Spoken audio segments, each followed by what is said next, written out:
Reverend Steve, keeping it simple. We're going to be in Matthew 24. Yes, Matthew 24 we're going to be in. And we're going to discuss a topic that I think many of us, and I've been touching on throughout my teachings, uh, the end times, right? We're talking about the end times. We are in the end times, right? So we have to understand that. We have to also understand Scripture and context of Scripture.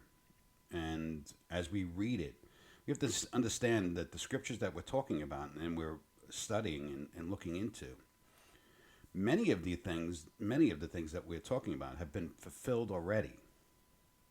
And we have to open our minds a little bit. And many today in prophecy teaching and stuff like that, they have very narrow mindset. And this is what this whole teaching is about. We get so focused that this has to happen now. And when we have to realize that some of the things that we're reading already did happen. As we read Matthew 24, and as I'm going to go through Matthew 24, as we go through this prophecy, and one of the most famous prophecies from Jesus, it's from his mouth, and we have to take every word he says into account. That when he spoke this, within 40 years of his crucifixion, this happened. It started already. Many in the church and many believers out there, I see many videos now that this is everything that happened in the first century church was fulfilled already, like Book of Revelation, everything. That is silly, really, to think that. Where's Jesus' kingdom?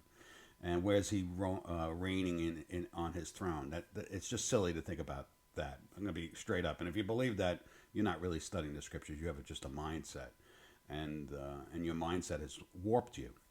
That's the truth. But as we get into this teaching, we have to understand that this is a gamut. When he's speaking to the disciples and telling him, they ask him, they look at the beautiful buildings that we see.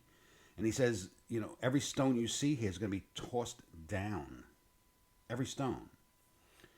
So we have to take into account that when he's speaking to them, he's mixing in things that happened in 70 AD and things that are going to happen today or haven't happened yet.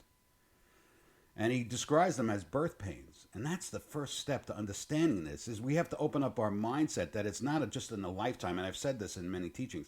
It's not just in one lifetime this is all going to occur.